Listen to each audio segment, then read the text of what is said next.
What's going on YouTube? Welcome back to Show and Tech. And before I start, I just want to wish everybody a Merry Christmas and Happy Holidays and give a huge shout out to everybody that helped me get over my goal of 100 followers. So right now, at the time of recording, I think we're at something like 355 or somewhere around there.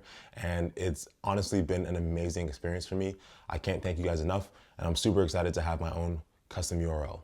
So for today's video, we are looking at a product from Skullcandy. I've not had any Skullcandy headphones for a very long time. As a matter of fact, the last Skullcandy product that I owned was way back in 2012 during my postgrad. I had a pair of over-the-ear Skullcandy headphones that I wore pretty much every single day to and from class during my long commutes. And unfortunately, after about a year, they broke. So I was very, very interested to see where exactly Skullcandy is at now in terms of not only the sound quality, but also their product quality. So I picked up a pair of the Skullcandy Indy's truly wireless earbuds, and that is what we're gonna take a look at today. So without wasting any more time, let's jump straight into these guys here. So you'll be able to find the Skullcandy Indies right now at their Boxing Week price, which is for us Canadians, $79.99, and for Americans, if I'm not mistaken, somewhere around $39.99. Now that's a very low price point, and at that price point, you probably wouldn't expect too great of quality, but nonetheless, this is going to intrigue a lot of people and get a lot of new people into the truly wireless earbud trend.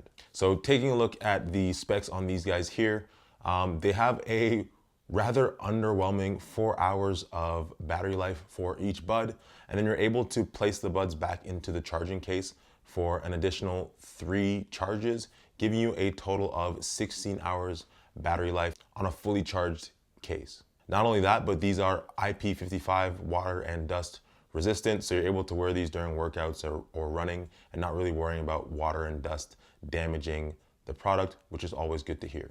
Inside the box, in addition to the charging case and the earbuds, you receive what they call their ear gels, which are just silicone tips, as well as one single set of stability gels, which is just there to make it a little bit more stable and comfortable in your ear. Not only that, but you receive what is probably the most unfortunate thing about these. You receive a micro USB cable for charging. So for whatever reason, Skullcandy decided to go with micro USB over USB-C. And I mean, while people still have lots of micro USB cords kicking around their house, it would have just been a lot more convenient and a lot faster to have the USB-C charging capabilities on this charging case. So in discussing the fit, with these guys here, the fit is as you could expect with these types of earbuds that go in your ear. The ear gels or silicone tips fit relatively well. You do have that clogged up sensation in your ears when you put them in and are walking around and talking, etc. But overall, it's the typical average fit that you could expect from these types of devices. Now, they come with those stability wingtips that kind of help to latch onto the cartilage folds of your ears. And I guess for a lot of people that tends to work well and help them stay in. But I found for me, for whatever reason, while it is comfortable, the fit on these or the staying power or its ability to stay within my ears personally is far less than that of the AirPods Pro and the Liberty Air 2s that we discussed previously on the channel. So when I did my shake test, I was really surprised just how easily it was to shake one of these guys out. But again, that could be totally subjective. Maybe you guys will have much better success with that if you decide to purchase these earbuds. So now discussing the charging case. Not only does this charge by micro USB, but it is inexplicably large. So you would expect that having a case this big would mean that you would have a nice extended battery life of somewhere between 24 and 28 hours.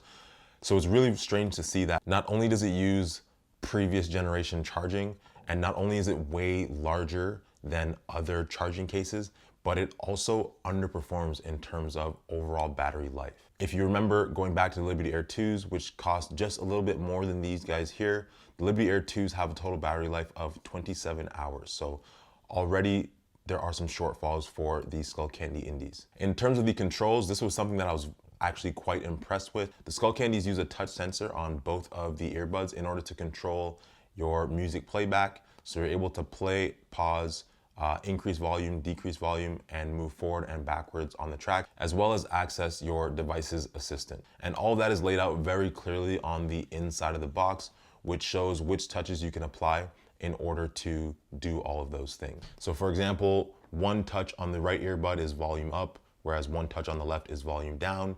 If you touch and hold for 2 seconds on the right, it'll skip the track forward. If you touch and hold on the left, it'll bring the track backwards. If you touch and hold on the left, it'll bring the track back. And then finally, if you want to play and pause your music, it's just a double tap. Now, unfortunately, because the Skullcandies don't have their own app, I believe the only Skullcandy product that has an app to adjust the sound and all of those things is the ANC version that they have, the over-the-ear noise canceling headphones. For all their other products, it's whatever you get out of the box is what you have to get comfortable with. So you cannot adjust these if you prefer or had a device previously that worked off of a different type of touch that you have familiarized yourself with. You kind of just gotta relearn it and rewire yourself to get accustomed to the Skullcandy version. Now, moving on to the sound, and this is where I was extremely disappointed.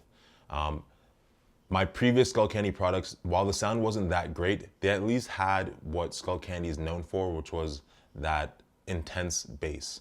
On these, the bass really isn't that great. It's there, but it's not that great. And everything else just kind of sounds muddy and mixed. There wasn't a single moment where, while testing these out, I enjoyed the music that I was listening to. I just found myself constantly wanting to get my testing over with and move back to the wireless earbuds that I enjoyed listening to, which were my Liberty Air 2s. So I'm just gonna be brutally honest, and hopefully this doesn't ruin any future opportunities that I might have with Skullcandy, but this is definitely not a product that I would buy again for myself, and absolutely not something that I would buy as a gift for somebody else.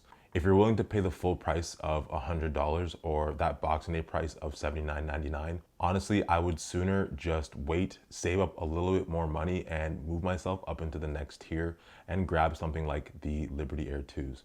There's just no reason why you'd want to make all of these compromises for a product that's just going to underwhelm. So overall, this is not a product that I would really recommend for anybody. While yes, the price is pretty decent, the fit is kind of off. The battery life is not that great. There's no wireless charging. There's no USB-C charging.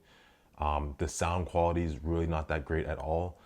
If anything, if there's one positive about these, it's definitely just the ability to use those sensor controls to manipulate your music. But at the end of the day, there's so many other products that offer that as well, and offer all of those extras that you actually bought the earbuds for.